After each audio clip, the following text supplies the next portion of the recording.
السلام عليكم ورحمة الله وبركاته. الحمد لله رب العالمين،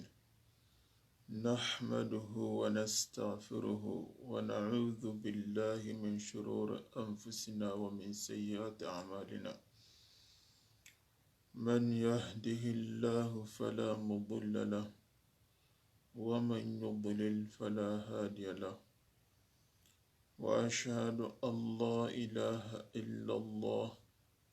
وحده لا شريك له، وأشهد أن محمدا عبده ورسوله، بلغ رسالة وأدى الأمان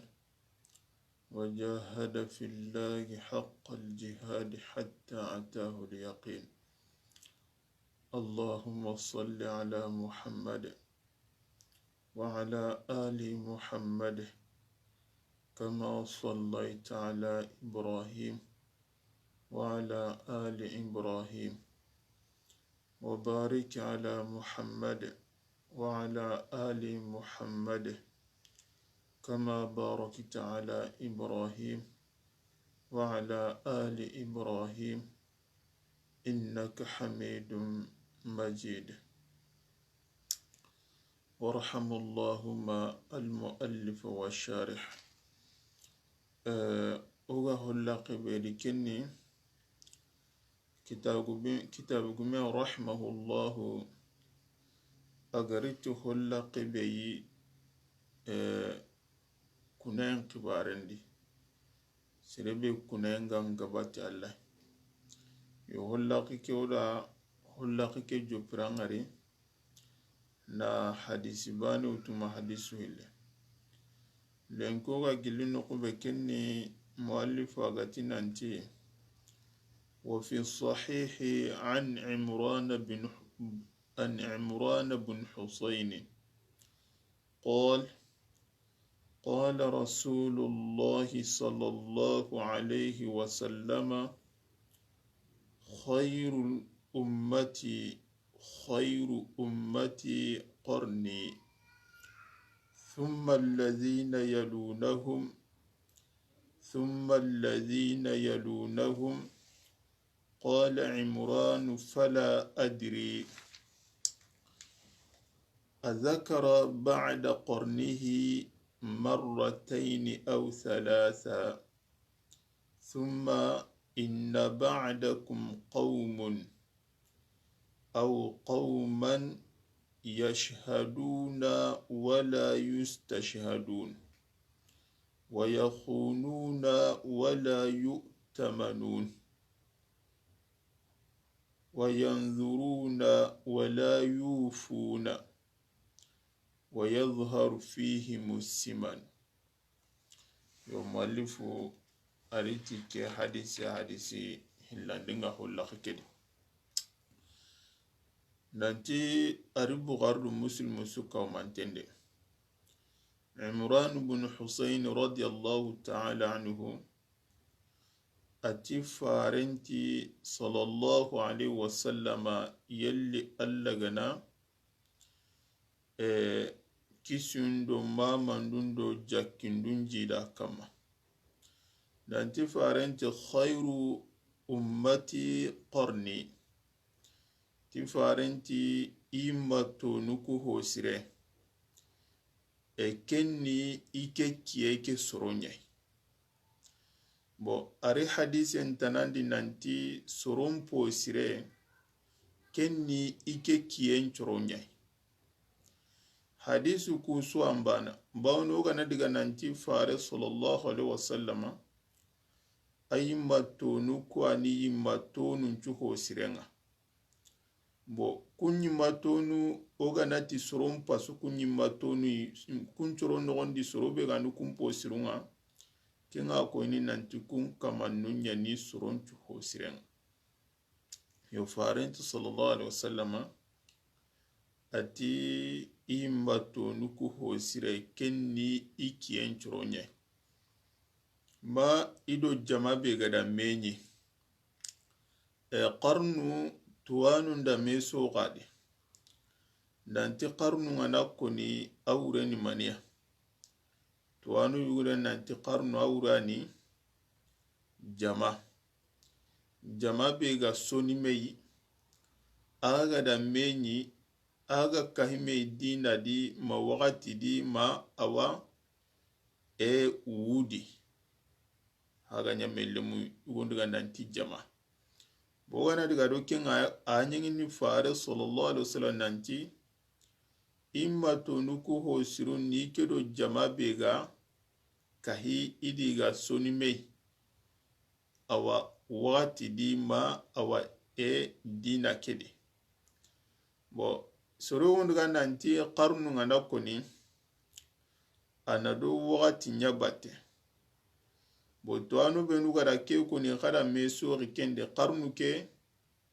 agemme sino mani me kende yugonu diga nanti qarnu ke tanagate sine su kenne qarnu yugonu diga nanti tanchege sine su kenne qarnu yugonu diga nanti kame sine yernine ime sori yake angarna hamu eske yo maindu gara me sori eske abate toko kite ngaba bo sasa nuye fare sallallahu alaihi wasallam gati nanti yimmatonu ku hosiren ni ike ido sorobe nu gara menyi kiedi sasa nuke bun sheikhul islami akenti kenga ni bun temiye ati qarnu ngana koni ona hainiya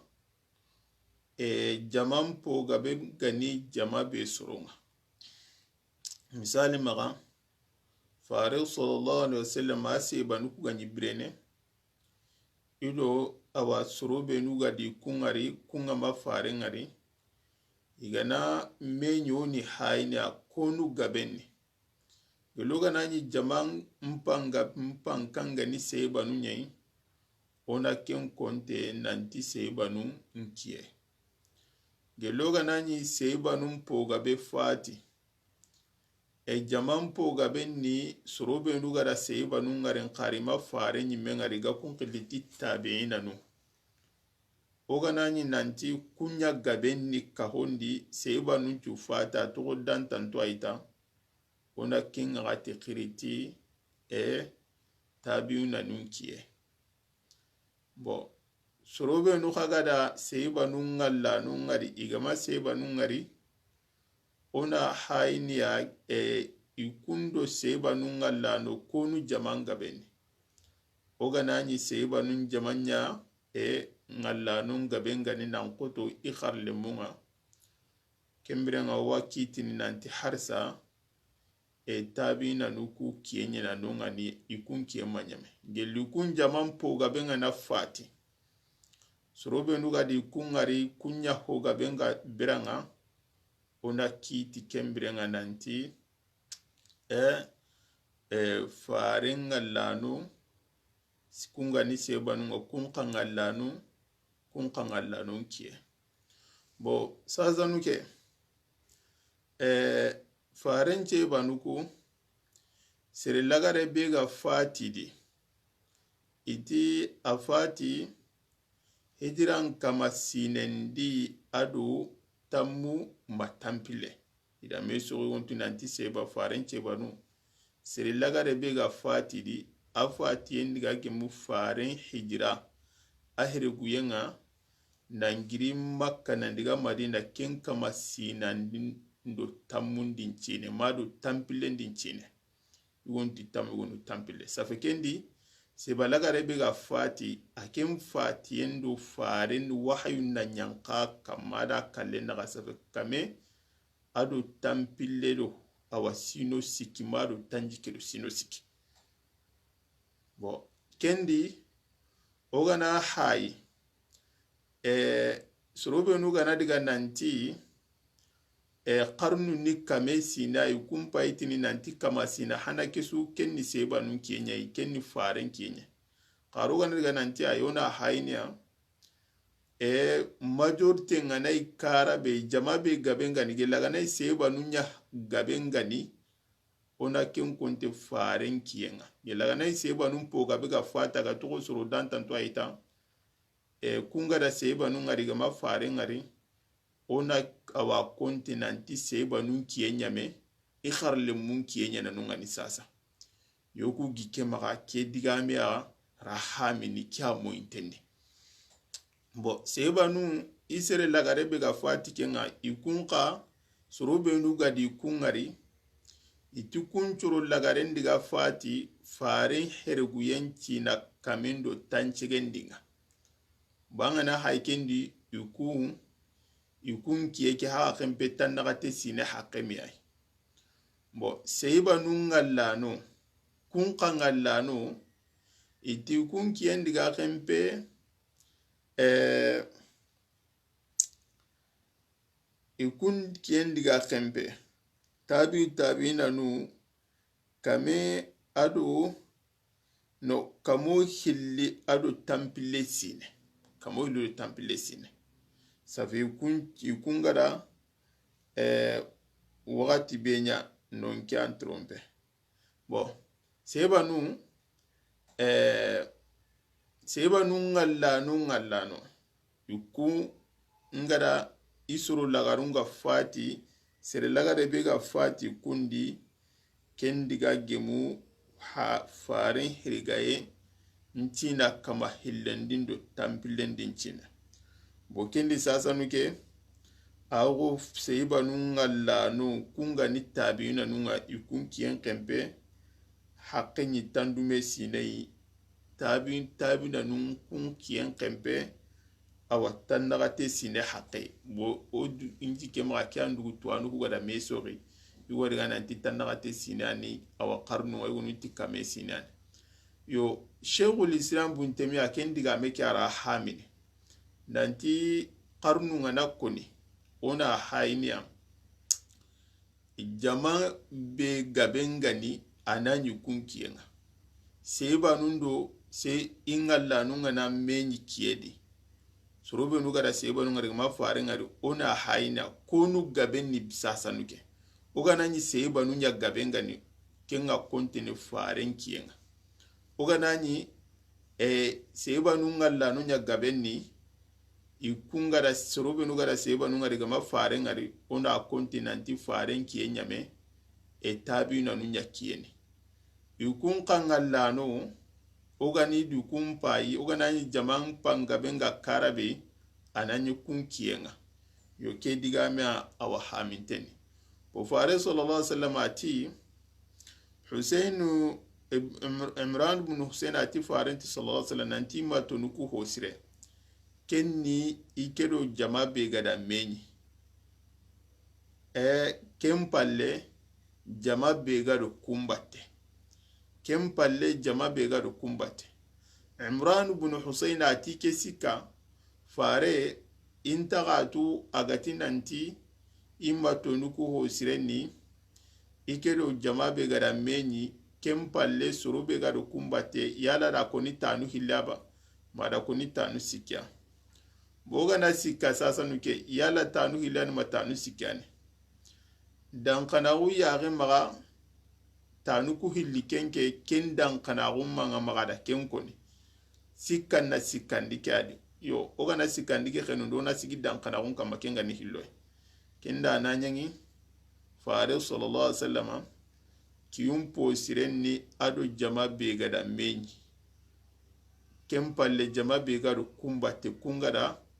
fare ngalla no ngari gama fare nyimengari sallallahu alaihi wasallam kempalle jama be gado kumbate fare tikiyum po sire niku kamanunga kempallati mani wanyangini ati summa inna ba'dakum qauman aw qaumun bawni riwaya nulli mogonu hili qauman aw qaumun farenti kempalle dankandagu yagema kem aga halle kempalle surwarni yashhaduna wala yustashhadun iwasedini nani sere mi sedini mi wasedini na seda na ronkini nani imamuri maga nantina seda na ronkini hadisi kiri mana aredo kiai bawni kewa koini nanti ikama nulle minagan kagunya lampuntenni i hammigan tadi ikuna yundi iseda gunun kibarindi duntenga gun kibarindi hammi sun tadi bo faranti kempale surarna ga halle iwa sedini nani seremi sedindi iwa sedini nani maseda na gan kagu muri maka bo ke hadisi kundu adu hadisi yugowa mewaline ken padi seri muslimu yadi bo ke hadisi be hawo maga ari muslim do bukhari sudi ken padi se gahu be ko ni ken nanti farenti nanti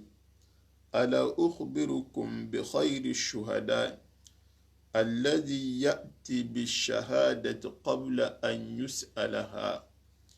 farenti ya law ntaga khibarni seda num posru ngani serebe ntaga khibarni taiba awrani yalanta seda num posru konna khada ngani ba serebe seda nan ciru serebe gam pasu kun kai seda nan ciru posru yalanta kun konna khada ngani ba ti seda na ciru posru ni serebe agarnti seda unga odo soronga tirnene boitanda ki hadisi ngare ki hadiso hada digame be koni sasanuki farenga tinanti kiyuko ho sirenga na dangi sorwarni halle sorobenu idina lampuntengani i hamminga ni dunai iga seda na onkinni nani sire mitirni ituku hadisu wa mi walle bawni yernine farene na ku kamanulla katwa ni bew ni yallan kannin balagu adi dunadun kanne na kembangandi sorondangani aga soro ako ni mena kudo amin mago kita bo yerine ga ki hadisi bane de awai ni kamannun tiga nanti serebe gi sedana gagun kinni nani soron serema tirni nanti seda non posire ni kenya botwano nti hadisu yugo ndiga nanti hadisu kuntame waline oni kahuma me kahume mogo ngana kite oni kahuma me bo kenya ni ho sirenga twano nti ayo hiliganari mahadisu aya ganari ise langa tino goida me walia hadisu kwa su sahantenya ni todo gatini nanti ona jitan dindenyi do menaga nanti ke bane ya jitanti ni ke bane kamona ke bane tono nangoliti ke bane to ni kapame ya holo golle laga nyingini ti hilisi mogombe geli oga makati mogo suki takenga ona yari mura ika hadisen nugo hananga kanna ni hillandinga kenga na tui bugani hillandinga kenya hay golle mpanyana ti kenya kemuru nanta kenda ho hanake burwa geloga makhala kita kenga onta tu hubegan kasi hunenga yo kembiro ngona jitandi ndenyi do mena to anu gonu ti okunga jitande nyani do mena iti hadise be go magaire farenga ina awaku soro begbe ni lakatu nanti wi sera na gun kinni nani sere mitirni ken hadise ru bugar do muslimu swadi iti kembiro ngona kya jitandi ni hadisi bane be garaga initiga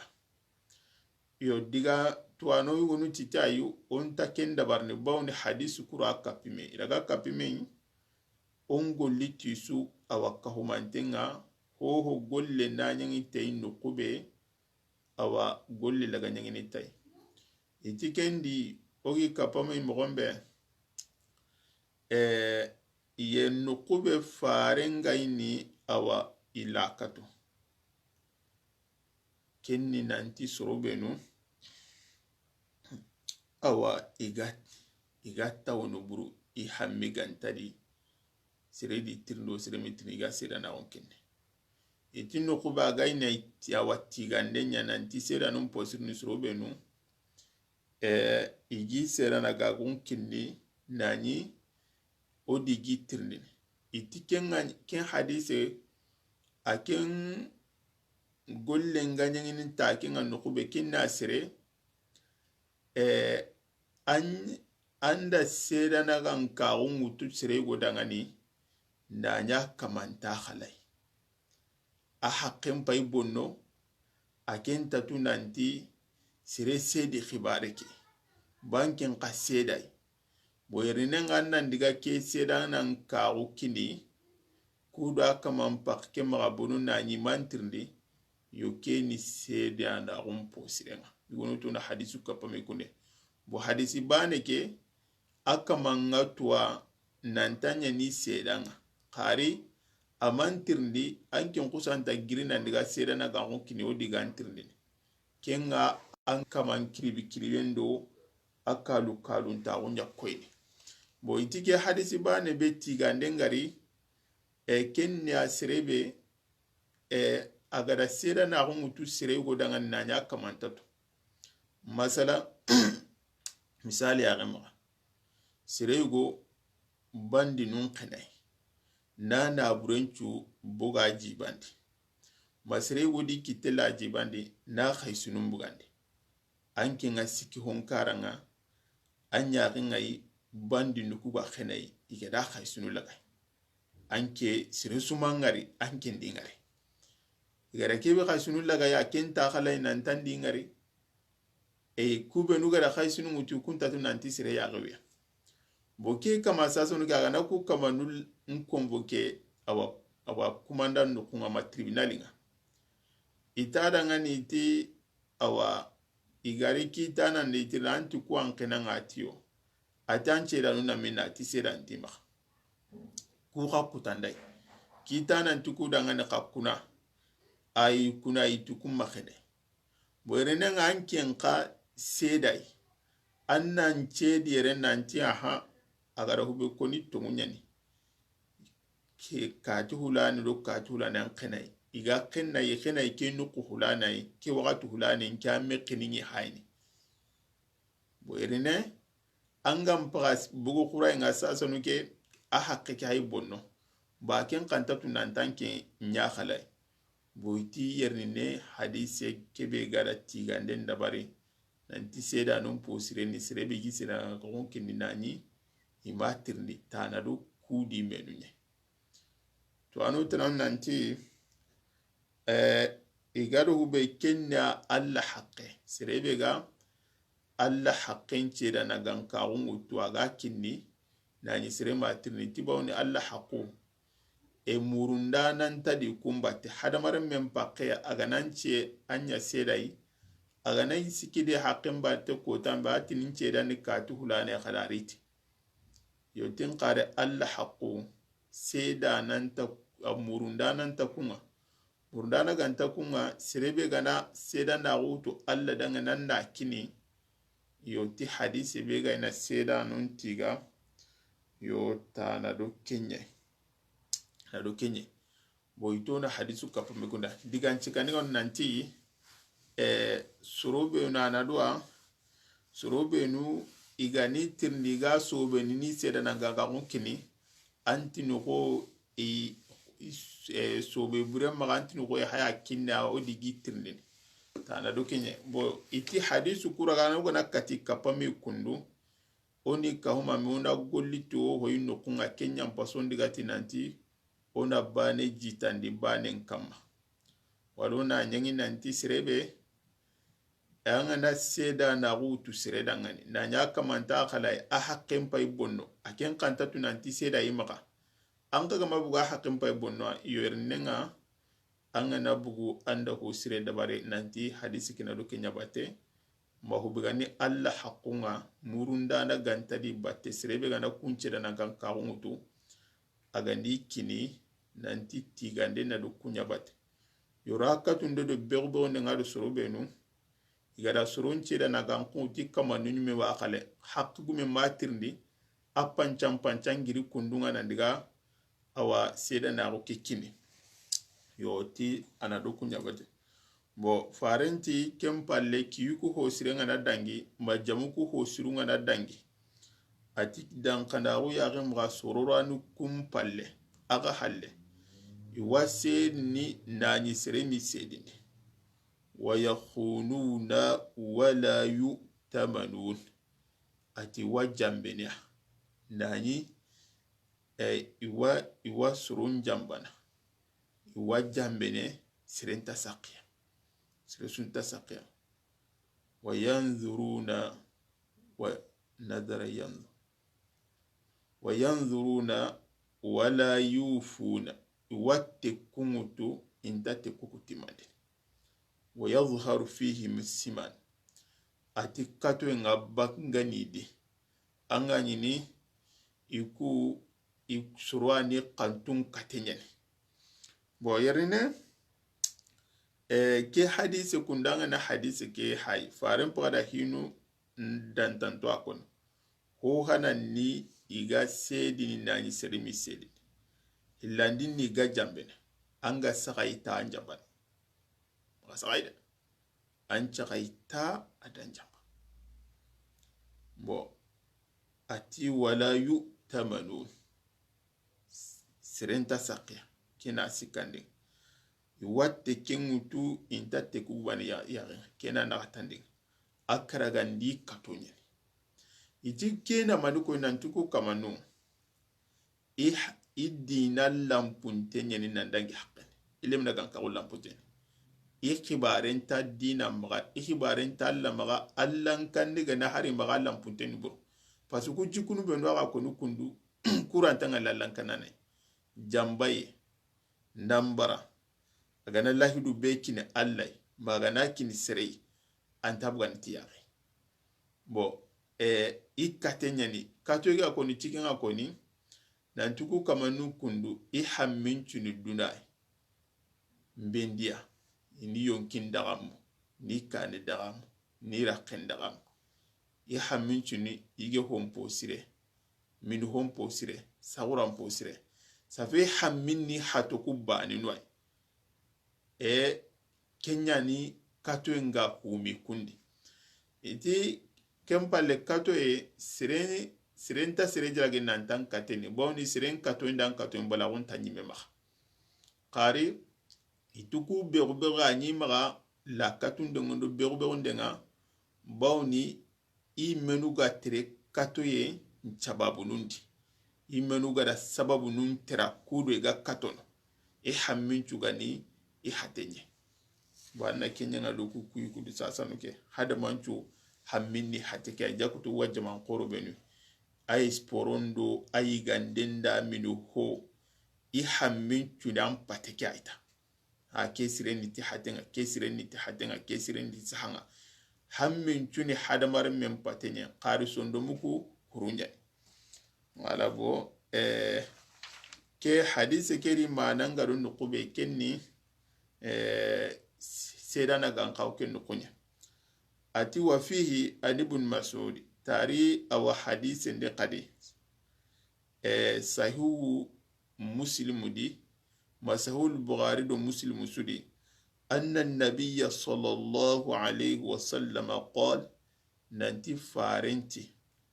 khayrun nas qarni nanti surum posiru kunni nke do surobe luga da menyi do surobe luga sonime oti kedo agati nanti nyimba tonuku hosire kenin do surobe luga da menyi oti suwa usuramba wala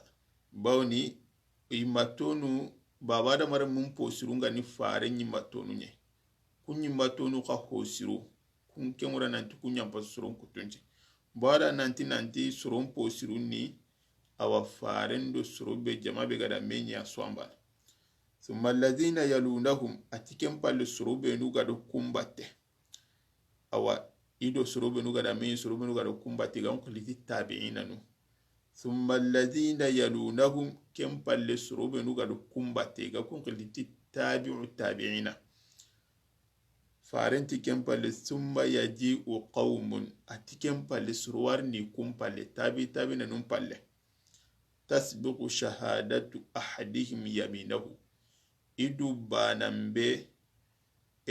sedana ganka unyani awai kunayin chamana mi kunayin ni isena ganka unsam ويمينه شهادته تسبق شهادة أحدهم يمينه ويمينه شهادتهم. أتكلم بالسروارني قم بالله يكو إسيرنا كان كاغونياني ikunayin chaman ikunayin isirana gan karon chaman iti hadise kyawurani mogonu hilla kungarna ndoni nantukuni surai